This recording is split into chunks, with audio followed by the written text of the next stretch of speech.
Hello everyone and welcome back to another Podzilla audio editing lesson. This video will be going over equalizers. I got a couple pulled up here and you can see already that this one here, and this one here all look pretty much the same. Well, this guy looks very different. And the reason this guy looks different is because this is a graphic EQ, whereas these three are parametric EQs. And while they do the same thing to your audio, there's a lot less customizability that is to be had on a graphic EQ that there is on the parametric EQs. Because as you can see, you get a bank of the corresponding frequencies to these levelers here. You get your boost and your reduction levels here, and then you also have your overall output gain right here. And that's pretty much it. You got presets and you can have a couple different underlays here or change which EQ is being active and whatnot, but really that's all there is to a graphic EQ. So say I wanted to boost highs, now my highs are boosted. Say I wanted to drop down my highs, maybe they were pitchy. Maybe I wanted to kind of do a makeshift low pass filter or something. There you go. You really could spend about 5 to 10 minutes messing around with one of these things and have a very good understanding of what's going on to your audio, or at least you could hear and adjust properly for what you want in your mix. Obviously, it takes a little more time and effort and understanding to know exactly how to use it to perfection, but there is a very short learning curve on graphic EQs because they are so basic and easy to use. And parametric EQs get a lot more complex, and I don't mean complex in the sense that their learning curve is drastically harsher and just extreme. I mean it in that there's just a lot more customability that you can achieve with using one of these, because since you're limited to how many bands are on here, and there could be anywhere between 5 to 45 of these bands, but you're still limited to which ones are chosen for you. Whereas on a parametric, you get to choose exactly what frequency you want to be altering. You can be as precise as you want to be. And another thing about the parametric EQs is you get this thing that is known as Q.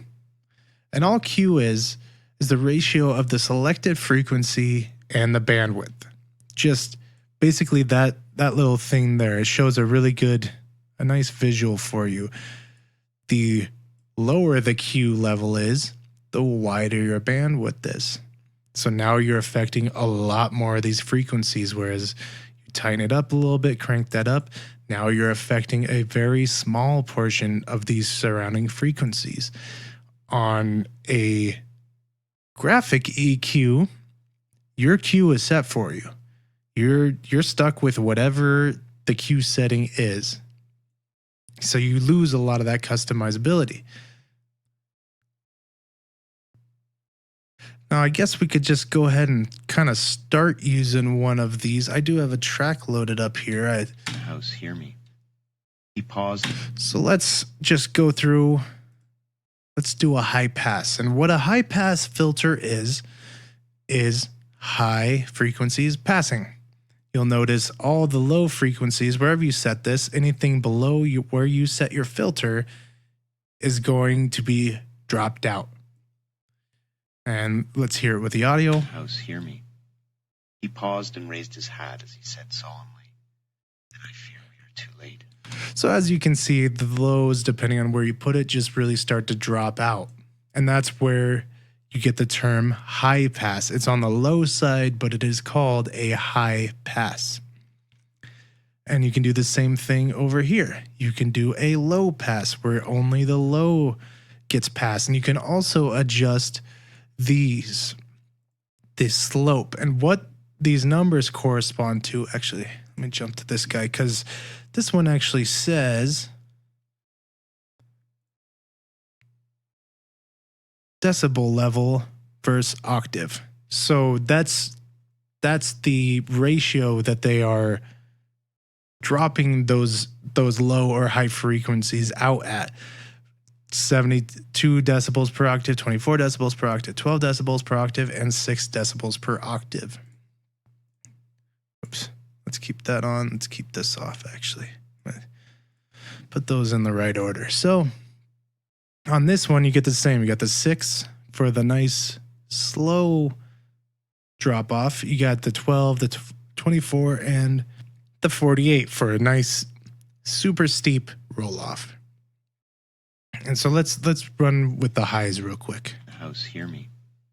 He paused and raised his hat as he said solemnly, "And I feel we are two." So as you can see, it just starts doing the same thing where it just really cuts out all the high frequencies depending on where you set it.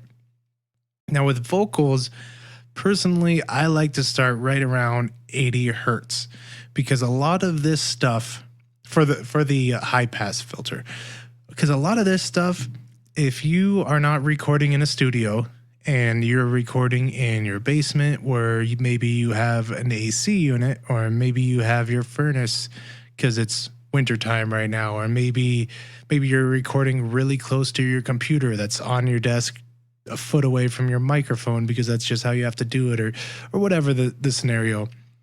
A lot of the hums that you'll find in your audio are gonna be right around 80 hertz or maybe a little bit below 80 hertz. So I like to drop a pretty strong high pass filter right around 80 hertz and drag it to where it's just barely going to start cutting off the bottom levels of the voice I'm working with, and then I'll nudge it back just a hair. So let me just go through that. The house, hear me. He paused and raised his hat as he said solemnly, "Then I fear we are too late. God's will be done." With his usual recuperative energy, he went on. So right there, about 60 or so is a good place to not cut out, because I think I would assume that this audio actually got edited a little bit before it got uploaded, but apparently this one is right at 60. So now all this extra stuff down here that you don't want anyways because it's not the human voice is all gone. Let's go to the low pass. And I've heard a lot of different things to come out of where you should put a low pass filter and if you should even use one. I've heard people say that you should turn that into a high shelf and actually boost all your high frequencies. But personally, I like to start right around 15 or so and do the same thing, because a lot of these high frequencies do allow your track to breathe. They give a little bit more natural, flowy sound to it. It's really hard for me to describe, but it just breathes a little bit more because there's a lot more room, and you typically don't have a lot of frequencies coming up this high, so you want some of them to pass through. But I like a nice slope right around 15. Well, I guess with this slope I'll go a little bit higher, but I like to shave them off just a little, just enough so they're still there, but they're not overbearing or harsh, because depending on how you recorded, depending on what else is going on, you can really make a lot of those high frequencies super, super harsh and almost staticky sounding. And you definitely don't want that, especially when you're editing podcast audio. So let's find out where this one sits. The house, hear me. He paused and raised his hat as he said solemnly, "Then I fear we are too late. God's will be done." With his usual, I guess right about there, because you guys probably saw that there was a huge drop off right around here, and then a bunch of super, super quiet frequencies down here, and that's where all the static was living as well. So if you have a little bit of static in your mix, then you can, or in your recording, you can hear, or you can cut out a little bit of that by using a low pass filter as well. But obviously this audio was edited before, right here. He paused and raised his hand with that huge drop off. They used a low pass filter themselves, so it's kind of useless for me to go over that with this audio, but you get the idea of what I'm trying to achieve here.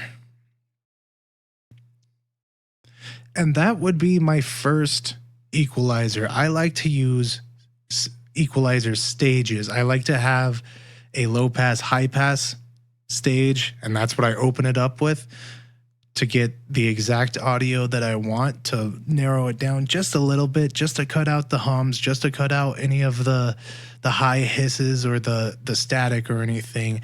And that way I already get to start with nicer, cleaner sounding audio. And I'd leave this just like this alone. I'd move on to the next one. I would probably use another one of those, or maybe I'd use two Novas together. I probably wouldn't swap back and forth between all these different styles of EQs, but for just to show you what my process is, I'll swap and do each one of these. So the next process after that is I like to find bad frequencies. And the bad frequencies are just, depending on how you record it, and maybe you record it in a small room where there's a tiny bit of an echo, so maybe the frequencies kind of stack up on top of each other and they're a little bit harsh. Maybe it's just the sound of someone's voice. Maybe their voice naturally has this tone in it that gets a little excessively harsh. And this is how you would deal with it using an EQ. So let's get this one all set up. So what I do is I crank it all the way up. I get it nice and narrow. Maybe not quite that narrow just yet. And you start on one side, play the audio. House, hear me. He paused and raised his hat as he said solemnly, "Then I fear we are too late. God's will be done." With his usual recuperative energy, he went on, "Come, if there be..." So let's say that's what you want to edit out. I think they probably already did this when they edited it. So again, kind of just bear with me here on this one, because it doesn't seem like there's, well, let me run through the rest. House, hear me. He paused and raised his hat as he said solemnly, "Then I fear we are too late. God's will be done." With his usual Yeah, this actually sounds pretty darn good, but let's say there was a super sharp tone. You could kind of hear it as I was running through. It kind of sounded... House, hear me. He paused and raised his hat. There's a little bit of not niceness in there, I guess. So let's go ahead and drop that down. House, hear me. He paused and raised his hat as he said. And it sounds a little bit clearer. And let's do the same thing with this one. Crank it up. House, hear me. He paused and raised his hat as he said solemnly, "Then I fear we are too late." And on that one, you actually could hear a pretty harsh, higher tone. And you can get a super, super fine point. House, hear me. He paused and raised his hat as he said solemnly, right there. "Then I fear we are too late." You can hear that bad tone. And you just drop down the gain. And don't drag and drop like you would like that, because you'll lose the frequency you're looking for. So make sure to try and get in the habit of using the gain knob to adjust once you found the pitch that you really don't like in the audio. And you don't have to drag it all the way down, because that's affecting a lot more of these frequencies. You just have to drop it maybe 6 decibels or so, maybe 12 decibels. It really doesn't have to be a whole lot. You don't want to, you typically, unless it's a super harsh, super loud tone, you typically don't need a drastic drop in those types of frequencies. House, hear me. He paused and raised his hat as he said. So let's say I finished doing the rest of that. I'd probably scan it again one more time. Those actually sounded pretty good, but maybe there was another one or another two. So you'd go through that process and just pull out just a little bit, notch down the frequencies that are a little bit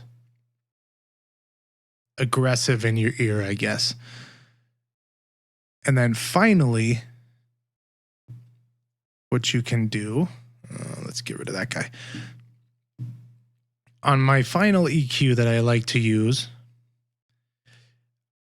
I have a couple kind of standard places where I like to boost and subtract, and then I adjust them as I see fit. So right around 100 to about 300, 350, somewhere in this area is where the body of your voice lives. Especially for males, the boominess and the warmness of your voice lives right in this area here. So depending on how you recorded, how close you were to the mic, and a bunch of other things like that, you may want to add a tiny boost here. Maybe you want to drop a little bit, and let's get this cue a little better. There we go. Yeah, not that much. So on this particular audio, House, hear me. It's already kind of bassy, so you really... House, hear me. He paused and raised his hat as he said solemnly, "Then I fear we are too late. God's will be done." With his usual recuperative energy, you can see how just adding a little bit really cranks up that deepness in his voice. House, hear me. So for this one, we could actually just drop it down a hair. Let's go ahead and make it a little nicer. We could drop that down a hair.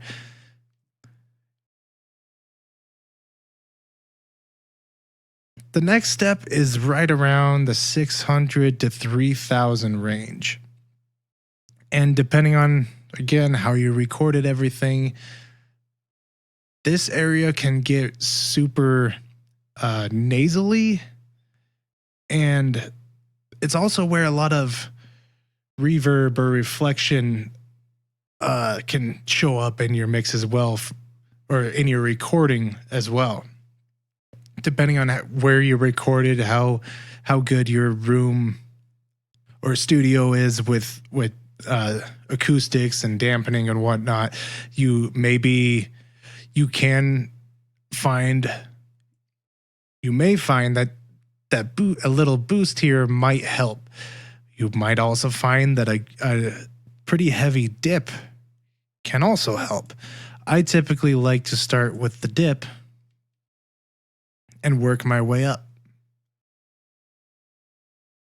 Oh, that's why that's doing that.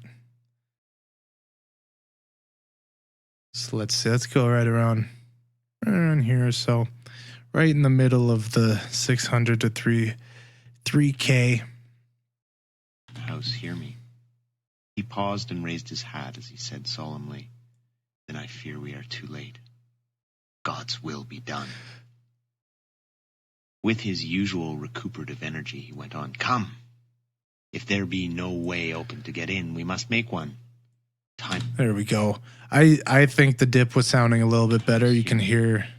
He paused and raised his hat as he said solemnly. You can hear it kind of sounding nasally. I can't do it, but you know what I mean. The nasally sound coming from your nose, and you start to drop that out. House, hear me.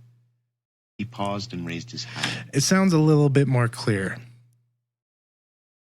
And it's nice to have a little bit of a bridge. And House, hear me. Yeah, that sounds pretty nice and good there. So the last little bit is between the 3 to 5K, right around here somewhere. Oh, not a shelf. I want a notch. And not a thick notch. There we go. Somewhere around here is where a lot of sibilance also lives, and that's where the harsh S's and the harsh F's and some of the K sounds, any of those, most of the sounds that you're trying to block out with a pop filter or windscreen or things of that nature live in there. But there's also a lot of clarity that can live in there. So this is the one that you want to be probably the most careful with, because you start boosting some of these frequencies up and you're going to have some major problems to deal with later down the line trying to get DS the heck out of your audio, where maybe it's just a 1 decibel boost. Maybe it's a 2 decibel boost, just a tiny little. House, hear me. He paused. And you can hear that S already getting a little sharper. House, hear me. Right here. House, hear me. He So paused. This is not a particular piece of audio that works well with a tiny boost there. House, hear me. He paused and raised his hat as he said solemnly, because you can hear those S's right there, right around there, coming in pretty harsh. House, hear me. So you can actually use it. You wouldn't want to use it as a de-esser, but you can begin to mitigate some of those harsh S's with very slight EQing. And since I already cut out back here all of these, and it's a nice slow one, these are the frequencies I was really looking to get rid of anyway. These super high frequencies are the ones that I was looking to kind of get rid of. So what you can do is add a final shelf back here. Oh, it's way over here. Just to bring it, these ones in particular, right around here, up a little bit. So, House, hear me. He paused and raised his hat as he said solemnly, so let's hear without. House, hear me. He paused and raised his hat. With. House, hear me. He paused and raised his hat as he said solemnly, then I fear we are too late. So there you go. That's how I adjust my EQs. You could also do these two together on one. You could try and do all the EQing on one. I wouldn't recommend it if you're going to use my style of method like this. But that's how I EQ. And all of these are pretty similar. If you know what Q is and how that works, if you know what frequency is and what gain is and what, a little bit about low, high pass and a shelf, you're good to go. You just a little bit of practice, and as with pretty much any audio plugin, less is more. If you start drastically bumping some of these up and getting crazy with it, you're going to unintentionally really screw up some of your audio. There's a lot, you can do some really interesting things with this, but that's a little bit more advanced, and you'd be using the stereo and all sorts of things. But when you're just editing vocal audio for a podcast, you're not trying to make it all use a bunch of effects and make it sound super awesome and cool. You're just trying to get clear, good sounding, natural voice. Less is more. I don't remember where these are at, but yeah, that's what more. Besides the high and low pass, this is more what you should be looking at to level your audio. I guess another tip is this one that I scan the audio for. You don't want to skip this step, because as you add in compressors and limiters and saturators or whatever you're using, those tones, if not addressed early, can really start to distort. And, well, I guess depending on what you're doing, they could distort, or they could just really be brought out later down the line with the other effects you're using. Because obviously, if you're using a compressor, it's just going to shoot those way up. So make sure you at least scan for some tones, at least see if they're there. Maybe they're not. Maybe you have the perfect voice and there's not a single tone in your voice that you don't like, but it's always good to at least scan it at a couple different sections throughout your audio to see where these potential annoying tones might be living. And the final tip I guess I have for you guys is EQ early. An EQ should be one of, if not the first thing that you throw in to your effect bank. Because as I was just saying, you start adding in other effects that bring out more of the tones and really saturate the audio. Those tones come along with it, and it's going to be a lot harder to try and take them out later than it is if you just address them early on and just knock them out quick, and then you have a lot nicer, cleaner audio to play with, and it ends up being a lot cleaner result. So hopefully you learned a decent amount of EQ, and now you can go ahead and use any one of these types of EQ programs. And as always, thank you for joining me, and I'll see you in the next video.